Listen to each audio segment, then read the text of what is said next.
At the graduation ceremony, the stadium was full. Laughter, flashbulbs, proud parents waving signs with their children's names.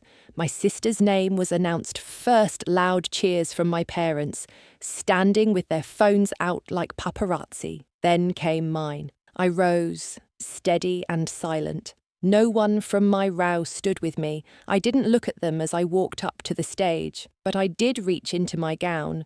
I pulled out a red folder, aged, slightly wrinkled. From it, I removed a letter. Not flashy, just a piece of white paper, one I'd kept folded for years. I didn't wave it.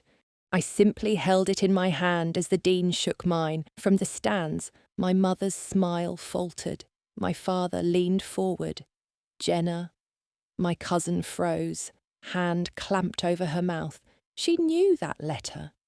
She'd seen it once, late at night, when she came into my room crying about her own parents. That letter wasn't a diploma. It was the college rejection I'd received 4 years ago after they told me there's no money left. Next to it, now clipped in the folder, was something new. A handwritten note from my old professor who had paid for my final semester after finding out I was working 3 jobs just to graduate. I didn't need to say anything because suddenly everyone saw what they had ignored for years. I never needed applause. I just wanted them to notice, and now that they finally did, I realised something I hadn't before. I wasn't angry anymore, just done. I was 8 the first time I realised second place wasn't just about ribbons. It was my sister's birthday. Pink balloons were everywhere. The smell of lemon cake filled the kitchen, and Mum had made that frosting I used to sneak when she wasn't looking. There were presents stacked on the counter, wrapped, shiny, perfect. Mine was a book I'd saved up for with lunch money. I'd put it under the pile, thinking she might find it last, like a secret surprise. She didn't even notice when the candles were lit. My father stood behind her, arm proudly around her chair. I stood across the table. I remember the chill of the marble countertop pressing into my chest as I leaned on it to see better. Nobody asked where I was sitting. Nobody noticed I was still standing. After the singing, someone handed me a paper plate, but no one asked if I wanted to help cut the cake. My sister blew out the candles, made a wish, and immediately started opening gifts. She skipped the one I gave her. It sat there all day, untouched. I remember trying not to show anything, because I'd been taught that silence was strength, that maybe if I was good enough, quiet enough, they'd see me next time. So I cleaned up the napkins without being asked. I handed Mum a new trash bag when the bin got full. No one looked twice. That night, I found the candle from the cake still slightly melted on the windowsill. I took it, wrapped it in tissue, and placed it in my own drawer. It was the first thing I ever kept just for me. Later, when I turned 10, the party was smaller. No balloons, no lemon cake. Just takeout pizza and one present from an aunt who called me Emma instead of Emily. I laughed anyway, but I stopped bringing gifts to my sister's birthdays after that. And every year, when the candles were lit, I'd find something else to hold on to, a napkin, a ribbon, a leftover card. Not because I was petty, but because if no one would remember I was there, I wanted at least one thing that did. The things I used to keep, ribbons, melted candles, even that forgotten book became evidence, not of what they did, but of what they didn't.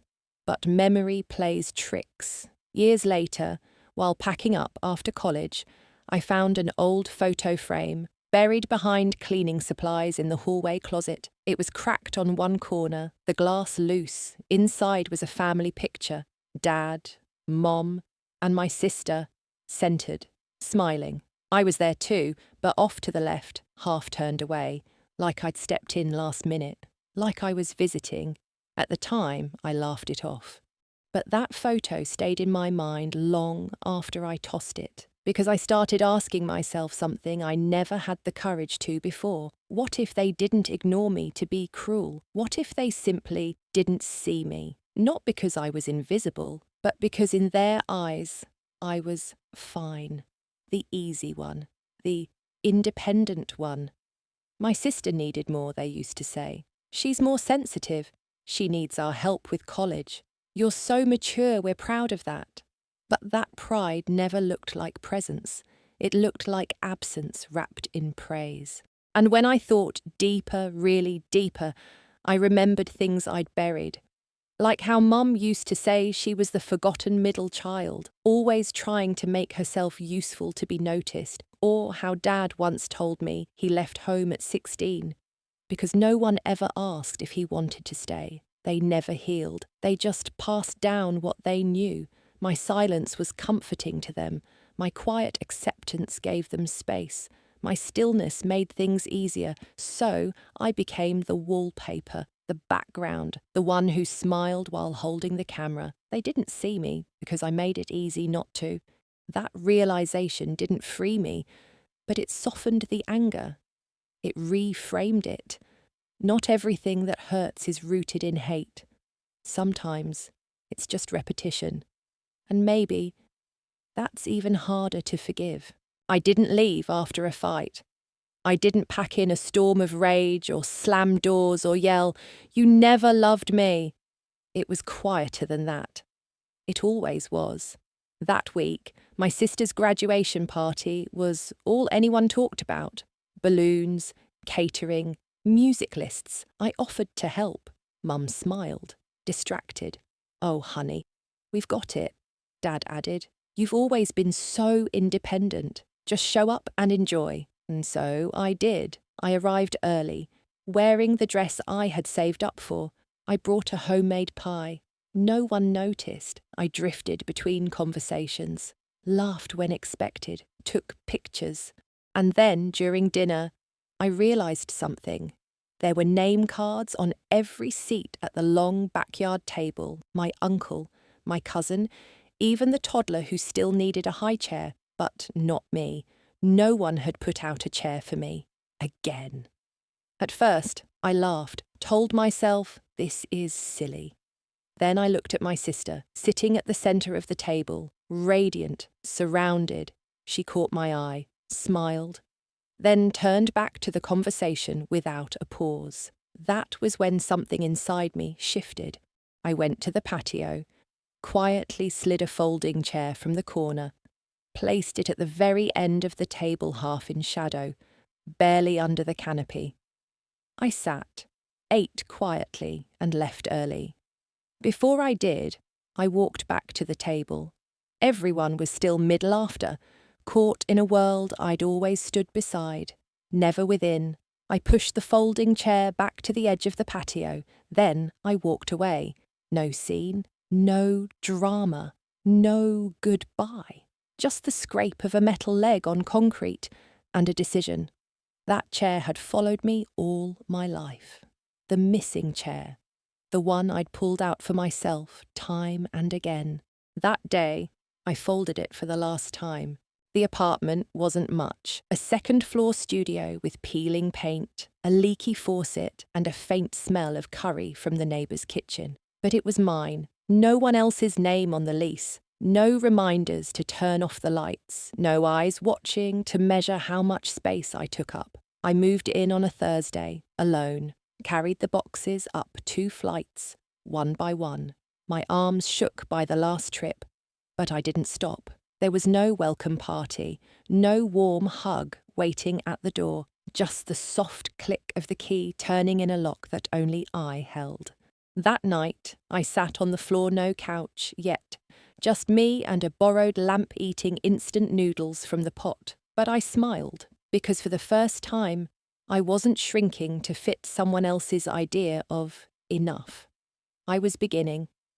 The job wasn't glamorous temp admin at a local real estate office, but I showed up early, stayed late, asked questions. They barely noticed me at first. That was okay. I was used to being background. But this time, I wasn't fading. I was planting.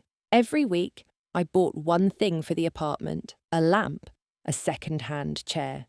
A rug with colours I never would have been allowed to choose growing up. I lined the windowsill with small succulents. They didn't need much, just like me, but they thrived when given space. One Saturday morning, I changed the door lock.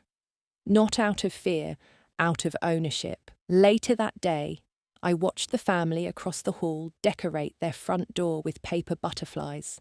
A little girl waved at me. I waved back. It was the smallest exchange, but I didn't feel like a ghost. And that night, as I shelved my few books spine out in the order I liked, I realized something.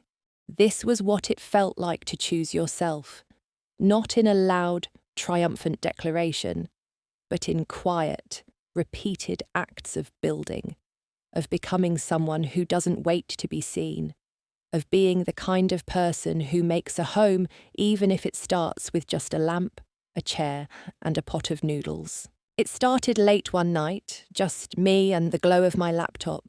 I couldn't sleep. There were too many unsaid things, words I used to rehearse in my head, but never got to speak at the dinner table, thoughts I'd learned to swallow with a smile. So I typed. Not for anyone else, just for myself. A quiet purge. The post was short, titled, "The Chair That Was Never There." I didn't name names. I didn't point fingers. I just told a story about being the child who packed her own school lunches, about birthdays celebrated after everyone else's plans, about watching love happen for others and wondering if I'd just missed my chance. I hit publish without thinking. Then I went to bed. By morning, there were 3 comments. By the end of the week, there were 327. People I didn't know wrote things like, "Were we raised in the same house?" This made me cry at my desk. Thank you for saying what I couldn't. It rattled something loose in me. I kept writing. 1 post a week turned into 2, then 3. Some were raw and heavy. Some were light, like how I'd finally learned to cook a decent omelette. But all of them were mine. I turned a corner of my tiny apartment into a writing nook, a second-hand desk, a thrifted lamp, a corkboard where I pinned kind words from strangers like tiny lifelines. A small ceramic mugger gift from a blog reader became my ritual. I'd fill it with hot cocoa and hold it while rereading my drafts, letting the warmth remind me I wasn't invisible anymore. The blog didn't go viral overnight. It wasn't loud, but it was steady. And something about the steadiness made me feel seen in a way applause never could. One day, I received an email with the subject line, "Would you like to speak on a podcast?" I froze, not out of fear, but out of the realization that my voice had quietly made its way into someone else's ears, that the girl who once sat in silence, waiting to be invited to speak, was now being asked to share. I didn't reply right away. Instead, I looked at the post-it I had stuck above my desk. "You are not too quiet. They were just too loud to hear." I smiled. Then I said yes. It was a Thursday night. I'd just finished editing my latest post, something about the first time I realised silence wasn't peace. I was sipping cold tea, too lost in thought to reheat it, when a ping echoed through my laptop. New message, Ari, the chair that was never there. I almost didn't click it, but something in me hesitated, just long enough to see the sender's name. Brittany M. My heart paused. Brittany, my sister's best friend growing up, practically family until she moved away. The girl who used to braid my hair when I was 7 and left me a folded note in the hallway that read, "Don't let them dim you." I hadn't heard from her in over a decade. I clicked. "Hey, I'm not sure if this is you, but I saw your blog through a friend's share. The story about the chair. I knew instantly. It had to be you. I just wanted to say, I remember. I always saw it. I'm sorry I didn't speak up more back then. I was young and scared. But I see you now. I hope you keep writing. The world needs it." I didn't move for a long time. Her words blurred as tears gathered quietly. Not dramatic sobs, just that strange kind of ache when a wound you've grown around gets touched for the first time. I replied, fingers trembling. "Thank you for remembering. That means more than I can say." And I meant it. Because for years I thought I'd made it all up. That maybe I was too sensitive, too invisible, too much. But now, someone from the inside had said, I saw it too. It wasn't validation from millions. It was just one voice from the past, and somehow that was louder than all the silence I'd been handed. I saved the email, printed it, taped it inside my journal. Then I stared at it for a long while, like it was proof I hadn't imagined my whole childhood. That night, I wrote differently. Not to vent, not even to heal, but to connect. Because if Brittany had remembered, maybe others did too. Maybe I hadn't been alone in the kitchen after all. It started with a DM. "Hey, you might want to see this." It was from my cousin Danielle, the one who always stayed a little quiet during family dinners, but her eyes always flicked toward me when things got uncomfortable. Attached were 4 screenshots. I hesitated before opening them. My phone buzzed again. I didn't want to send these, but you deserve to know. I opened the images. The first was a group chat. Fam Jam, the title alone made my stomach turn. It was my parents, my sister, a few uncles and aunts, and, in the middle of the thread, a link to my blog. Anyone else think this sounds like someone we know? If it's her, she's exaggerating. Always had a flair for drama. Typical of her to make everything about herself. We all have struggles, but she airs it like we're monsters. Then one that hurt more than the rest. If she wants to be a victim so bad, maybe she was never happy here anyway. Mom. I froze, not just at what they said, but at the speed and ease with which they said it. No hesitation, no pause, no, maybe we should ask her first.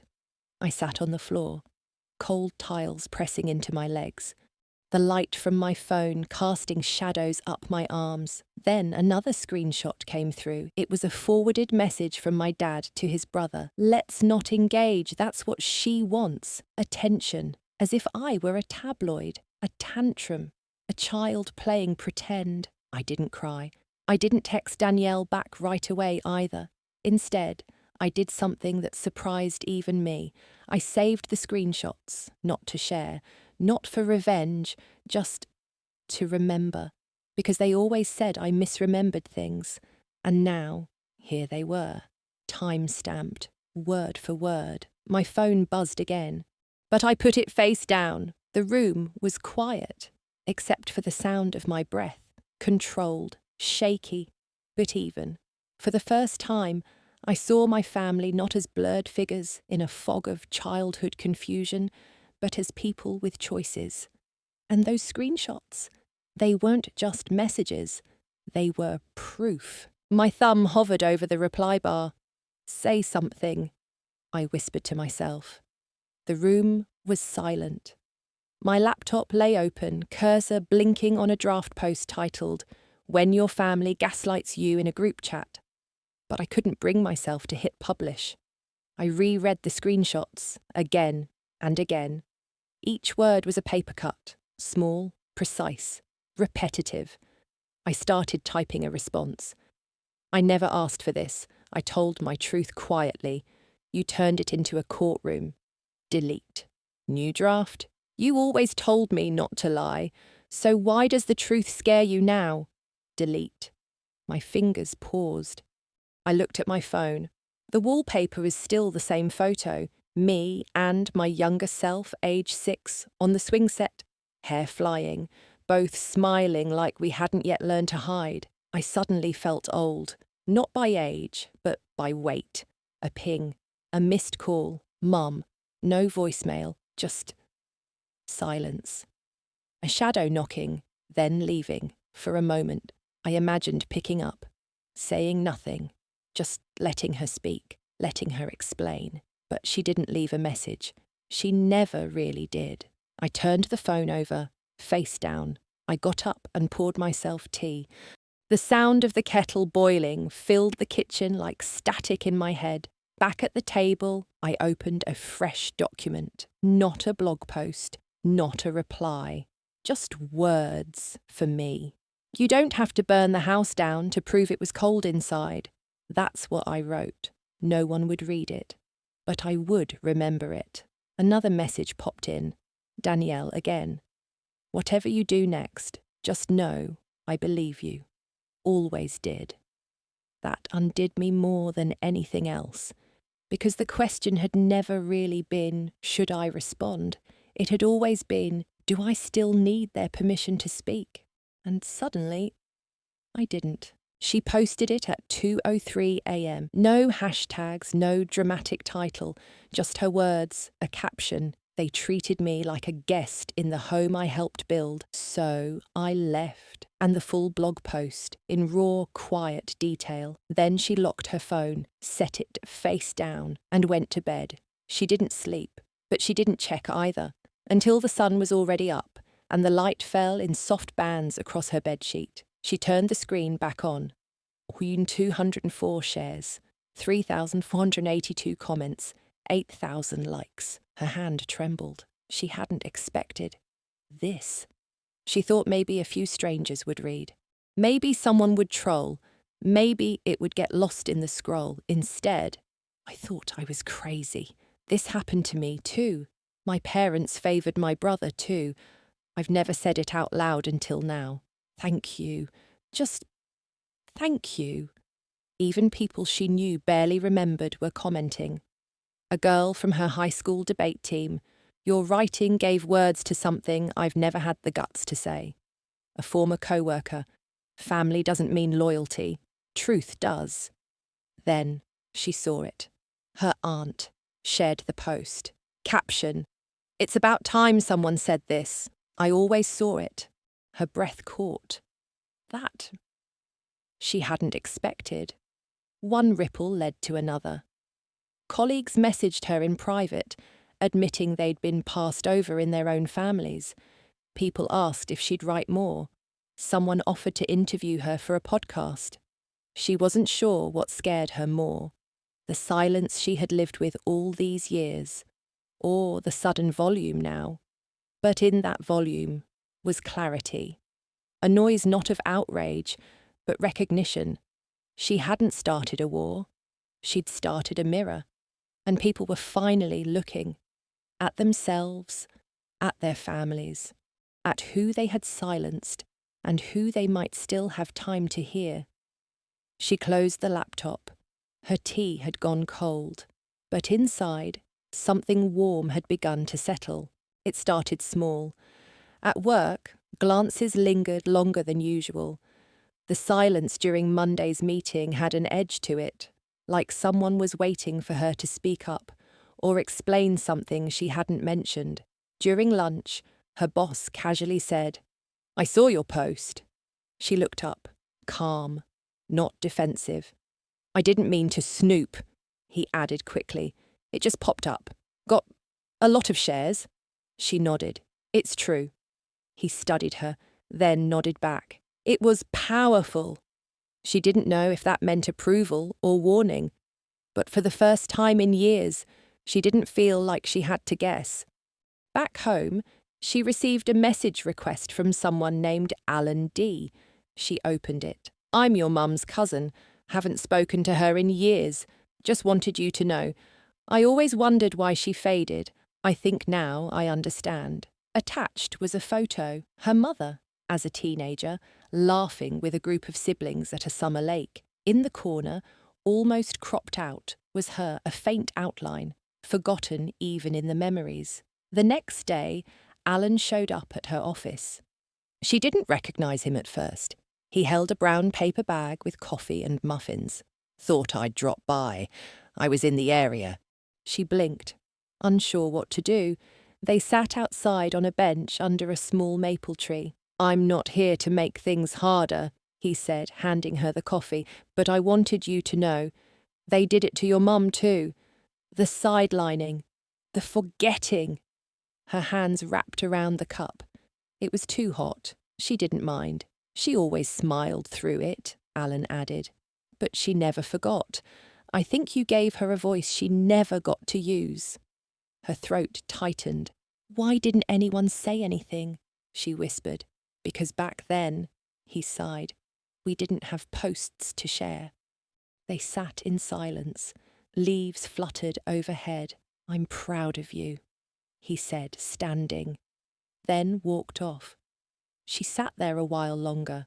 The coffee had gone warm, but her spine felt straighter, as if something long missing had quietly returned, not in words, but in witness.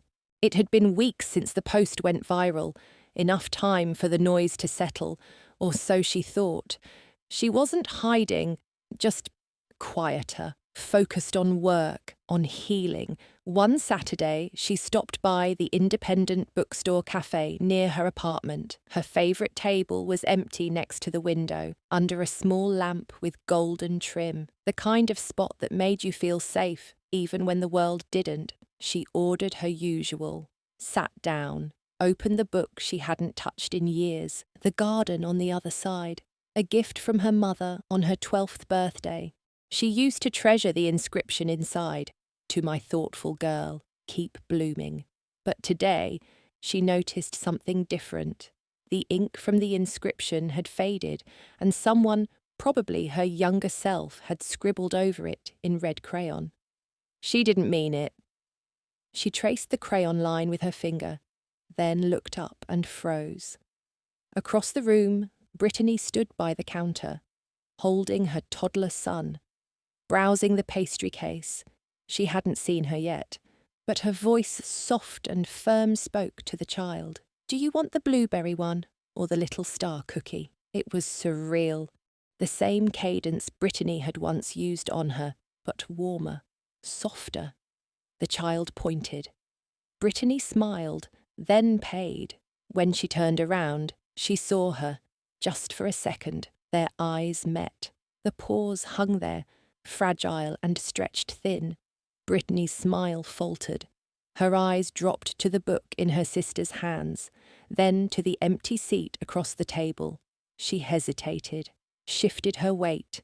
The boy tugged on her sweater, saying something about the cookie. She turned and walked out. No words, no drama, just silence. But in that moment, it wasn't bitterness she felt. It was something deeper. A recognition. Brittany had seen her, and chosen not to interrupt. Whether out of fear, shame or pride, she didn't know. But that look, the one before she turned, carried weight. As if for the first time, Brittany realised the cost of being the favourite. She held on to that moment not for revenge, but because it proved she wasn't invisible anymore. Even if the words hadn't come, the eyes had spoken, and for now, that was enough. The bell above the door jingled as Brittany left, and then there was quiet again. She closed the book. Not because she was done reading, but because she wasn't sure she could. She looked down at the cover, The Garden on the Other Side, then flipped to the inside cover. The red crayon scrawl was still there. She didn't mean it. Her hand trembled for a second. Then she reached for her pen and slowly, deliberately crossed it out. Underneath, in small, steady print, she wrote, Maybe she didn't, but I do. She capped the pen, exhaled. That was the first time she had ever edited her own story, not just online, but here, in ink, in legacy. Her phone buzzed, Mom, 2 missed calls, then again this time a message, saw the post. I don't agree with how you aired things, but we can talk when you're calmer. Her thumb hovered over the screen. She didn't delete the message. She didn't reply either. Instead, she muted the conversation. Not forever, but for now. She tucked the phone away just as the barista called her name again, this time not for a drink, but to ask if she wanted to donate a used book to the community shelf. She paused, then held up The Garden on the Other Side. But she didn't let it go. Not yet. She stepped outside, the cold air brushing her cheeks, And that's when she saw it. Brittany's son, walking beside his mom, stopped and looked back. He saw her watching, and with the innocent instinct only a child carries. He smiled. It cracked something in her softly. Not pain, not hope, just understanding. She smiled back, then turned, walked down the sidewalk. Her inbox pinged again. An email from a small women's magazine. We loved your blog. Would you write something longer for us? Maybe a piece about invisible daughters. She stopped at the corner, looked up at the light, and for the first time in a long time, she didn't feel small or second or wrong, just whole. She didn't slam doors. She never had. That morning, the apartment was quiet. No music, no notifications, just the sound of her steps, moving with purpose, but not haste. She stood at the kitchen counter and stared at the thick envelope that had sat there for weeks, her full-ride scholarship confirmation, offered through a professional development grant, the one she'd worked for, alone. She picked it up, held it in her hand, then placed it back down. She wasn't mailing it to anyone, not to show them, not anymore. They hadn't cared when she didn't get help. They didn't deserve to share the win. She opened her phone, scrolled past messages, past group threads, until she found one titled Family Updates. For a moment, her thumb hovered. Then, Leave group. Confirm, yes. No fireworks, no dramatic exits, just gone. And yet, her chest didn't feel empty. It felt clean. She walked to her bookshelf, paused at a worn, dog-eared copy of a family photo tucked behind spines of self-help titles and memoirs. Her fingers curled around the frame. The photo showed them all at her sister's graduation, everyone smiling, everyone but her. She didn't tear it. She didn't burn it. Instead, she opened the frame, slid the photo out, and tucked it into a blank, silver frame, then turned it face down on the shelf. That was enough. Later that afternoon, she returned to the local bookstore, the one with the community shelf near the counter. She pulled The Garden on the Other Side from her tote. Inside the cover, the crossed-out red crayon still bled faintly through, but the new line she wrote stood firm. She gently slid it onto the wooden shelf, took a step back, then walked out. No one clapped. No one stopped her. But as the bell jingled above her again, she realised she'd never needed an audience to leave quietly, only the decision. And she had made it. The day of her sister's graduation came like a ghost invitation, addressed nowhere, but arriving anyway. She didn't attend, of course not, but she saw it all. Through a live stream link Brittany had posted, probably forgetting she could see it too. The family sat in the front row, clapping, laughing. Her sister beamed. But then, a moment, the camera panned, and her father looked to the left, where one more seat might have been, just 1 second. A flick of the eyes, then back to applause. It wasn't longing, it wasn't guilt, it was absence, and it cut deeper than anger. That evening, her phone buzzed. A message. Emma, cousin. I was cleaning out old photos and saw one of us at that treehouse. You looked so happy. I'm sorry I didn't realise how you were treated. She stared at the message, didn't reply, but didn't delete it either. Later that week, while visiting a small café near campus, she noticed something odd on the community bulletin board, a flyer for a local family workshop. Navigating Sibling Favoritism, Open Talk Night. Pinned under the edge of the flyer was a scribbled note. Not all families are blind forever.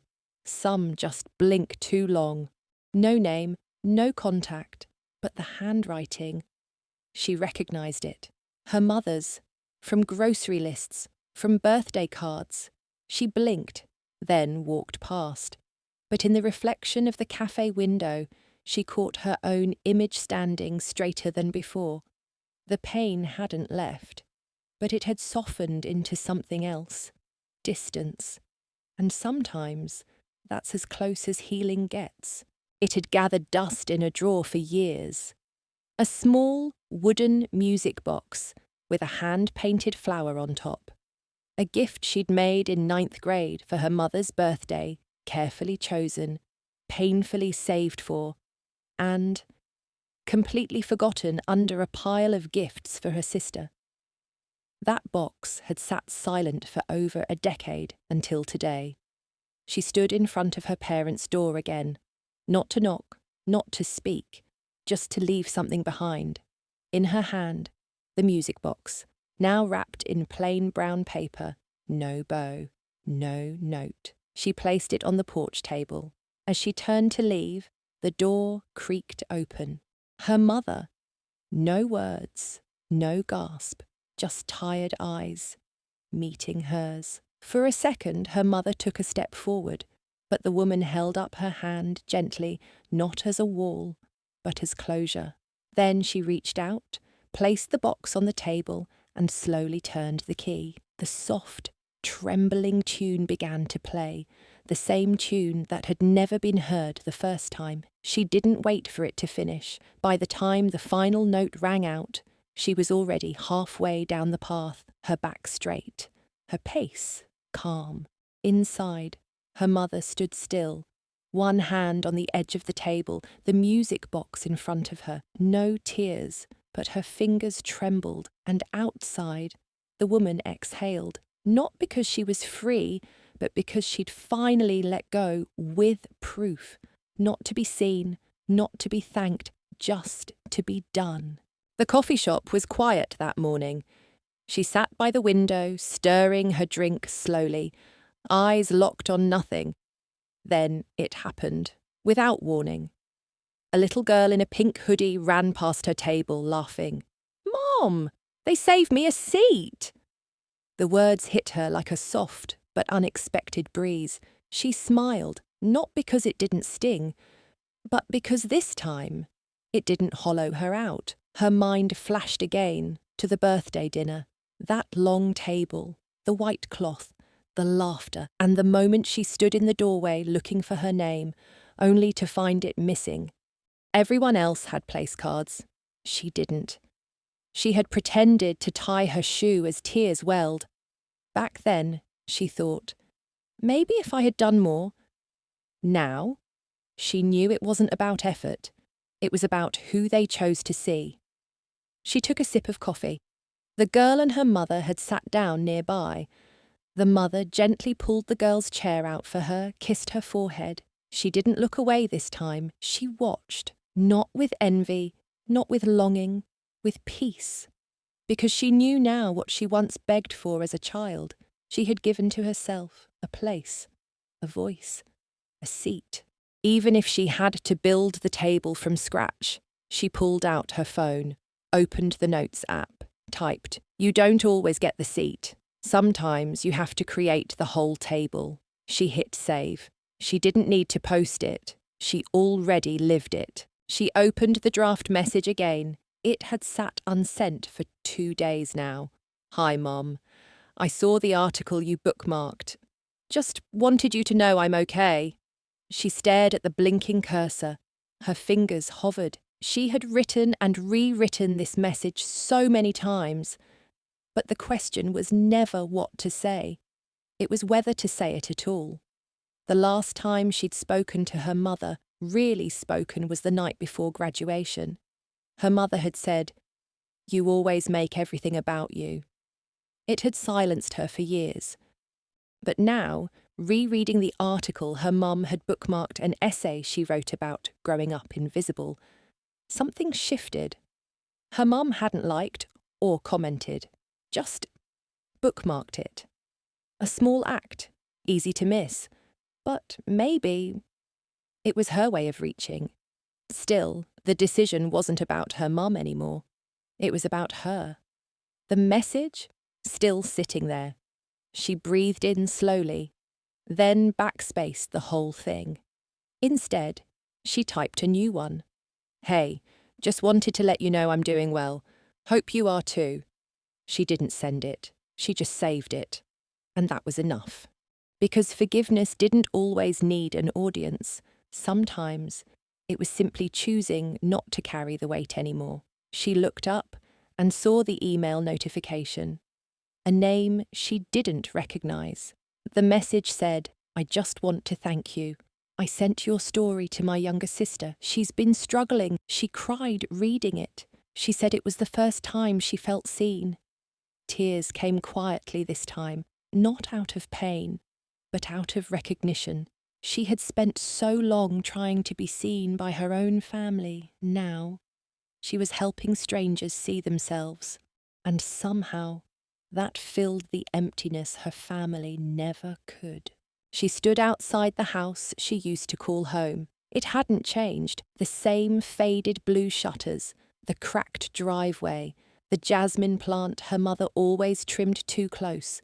But tonight, it bloomed wild. She stepped quietly onto the porch. Her footsteps barely made a sound. In her hand, just one thing, a notebook, worn edges, bent cover, the one labelled Scholarships and Dreams, the one she'd filled during sleepless nights while her sister picked out prom dresses, the one she kept, even after they said, we just can't afford 2 tuitions. She bent down, placing the notebook between the slats of the screen door half visible. No note, no name, just enough to be unmistakably hers. She paused, letting her fingers run over the edge, then pulled her coat tighter and turned away. From the upstairs window, a curtain shifted. She didn't look up. She didn't need to. The point wasn't to be seen anymore. It was to walk away, without needing to be followed. The porch light flickered, and for a moment, the jasmine scent caught on the breeze, like a memory letting go. It wasn't revenge. Not really. Not the viral blog. Not the screenshots. Not even the moment they turned pale at graduation when they finally heard the words, she funded her entire future, alone. That moment wasn't about proving a point. It was about making peace with the fact that they never saw her. And maybe they never would. But for the first time in years, she didn't need them to. She had built something on her own, a life, a voice, a version of herself that didn't shrink to fit the family mould. And as she walked away from that porch one last time, she didn't carry guilt. She left it behind, between the slats of a screen door, just like that notebook they once ignored. Maybe, someday, they'd open it. Maybe not. But she was already too far down the street to look back. Would you ever forgive a family who only loved you when it was convenient? Or is walking away sometimes the only freedom?